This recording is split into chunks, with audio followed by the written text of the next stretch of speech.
स्वाध्याय रसिक आत्मन बंधु, नमस्कार, जय जिनेन्द्र। आज आप सबको एक नई बात पता चलेगी। हाँ, वैसे तो रोज नई नई बातें आ रही हैं, लेकिन आज की बात बड़ी अनूठी है। आपने बहुत बहुत पुराना, बड़ा प्रसिद्ध एक दोहा जरूर सुना होगा। त्वमेव माता च पिता त्वमेव, त्वमेव बंधुश्च सखा त्वमेव, त्वमेव विद्या द्रविणम त्वमेव, त्वमेव सर्वम मम देव देव। जिसके ऊपर एक हिंदी में भी काव्य बना था। तुम ही हो माता पिता, तुम ही हो बंधु सखा, तुम ही हो, है ना। बड़ी सुंदर प्रार्थना है। आप सोचोगे ये आज प्रार्थना वाली बात कहाँ से आ गई। मेरा कहने का अर्थ यह है कि आज पंडित बनारसी दास एक नए अंदाज में आपके सामने प्रस्तुत हो रहे हैं और वो कुछ भले की बात कह रहे हैं, श्रेयस कल्याण की बात कह रहे हैं। और कल्याण की बात कौन कर सकता है? या तो गुरु, माता पिता, या अपना कोई सुहृद यानी मित्र, और या कोई अपना प्यारा बंधु भाई, अपना हमजोली। अगर वो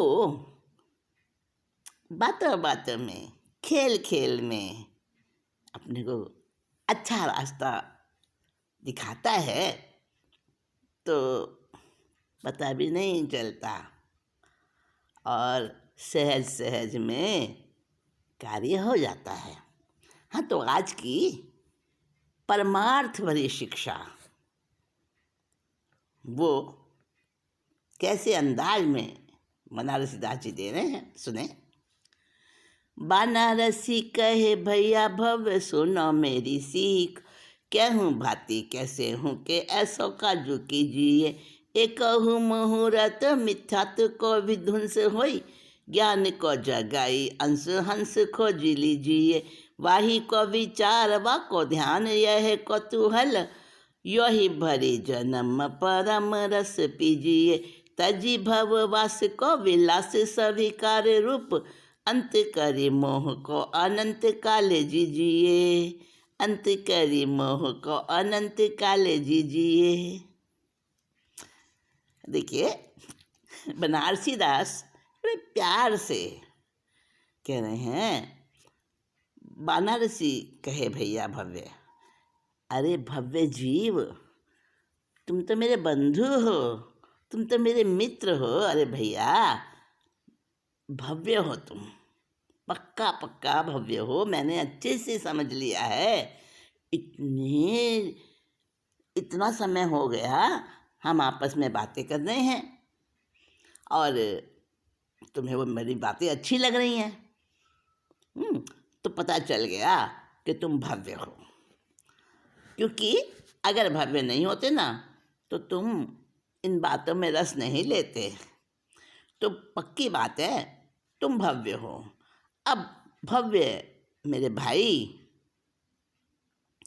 एक बात मैं तुमसे कह रहा हूँ, वो सुन लो। कहूँ भांति कैसे हूँ के ऐसा काजू कीजिए। किसी भी तरीके से, कहूँ भांति किसी भी तरीके से, कैसे हूँ कैसे आप किसी भी प्रकार कैसे बन जाओ, अपने आप को उस प्रकार का बना लो, कुछ भी तरीके से बना लो। और ऐसा एक काम करो। क्या काम करो? काम भी देखिए कैसा बता रहे हैं। एकहु मुहूर्त मिथ्यात्व को विध्वंस होई, ज्ञान को जगाई अंश हंस को जी लीजिए। एक मुहूर्त, मुहूर्त किसको कहते हैं? 48 मिनट, 48 मिनट्स का एक मुहूर्त होता है। दो घड़ी भी कहते हैं उसको। 24 मिनट की एक घड़ी होती है और दो घड़ी हो गए 48 मिनट।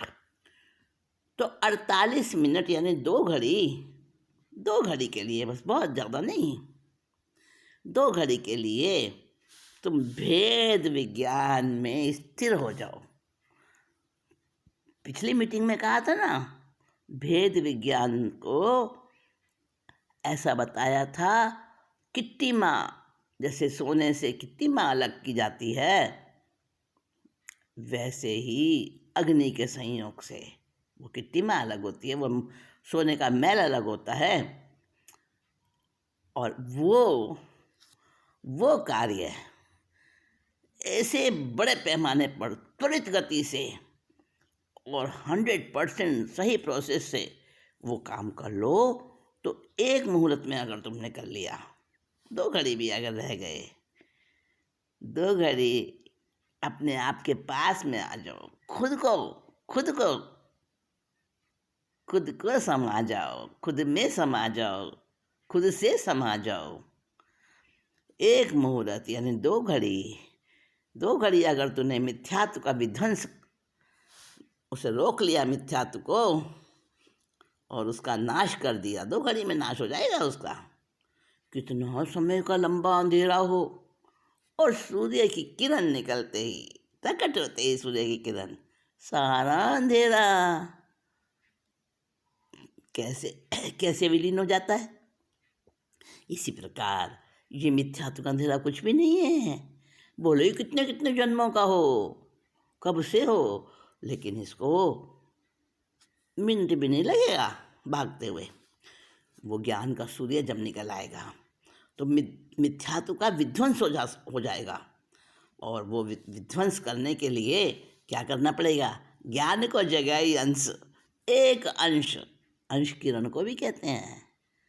हाँ, एक अंश अगर ज्ञान का जग गया, यानी एक ही प्रकाश की किरण अगर आ गई, तो अंधेरा मिथ्यात्व का खत्म।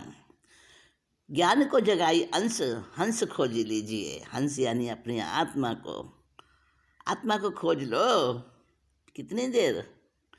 ये दो घड़ी का काम है, बस ज़्यादा लंबा काम नहीं है। वाही को विचार, वाह को ध्यान, यही कौतूहल। एक गेम खेलते हैं मित्रों में, आपस में नई तरह का गेम खेलते हैं ना, कई तरह का। तो अभी हम एक गेम खिला रहे हैं, बनारसी दास मित्र हमारे दोस्त बनकर, और कह रहे हैं कि आओ एक नया गेम खेलते हैं कि उसी का तो विचार करो, उसी का ही ध्यान करो, बस विचार ध्यान, विचार ध्यान, विचार ध्यान, यही खेल चलता रहे। कौतूहल यानी कीड़ा, नई तरह का खेल है ये। बच्चों को खेल में सिखाते हैं ना, गेम खिला के उनको सारा कुछ सिखा देते हैं छोटे बच्चों को, है ना। उसी को तो कहते हैं किंडरगार्टन सिस्टम। तो ये जो है, ऐसा एक खेल में अपन काम करें। आओ हम साथ में मिलकर बैठे हैं कि वो आत्मा का ही विचार आए, आत्मा का ही ध्यान आए। बस कभी विचार कभी ध्यान, कभी विचार कभी ध्यान, कभी आत्मा का विचार कभी ध्यान, बस यही खेल चलता रहे। यो ही भरी जन्म परम रस पीजिए, और इसी प्रकार से भर भर के परम रस का स्वाद लेते जाओ। क्या आनंद आएगा, है ना। आनंद अभी भी आ रहा है, सुनने मात्र से आनंद आ रहा है। और जब वो वैसा कार्य होगा तब पूछो ही मत, क्या आनंद का स्रोत बहेगा। तजी भव वास को विलास स्वीकार रूप, और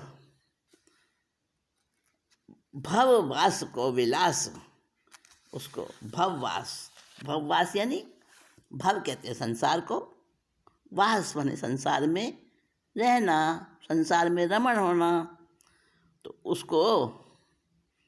उसको छोड़ना, तजना यानी खत्म कर देना।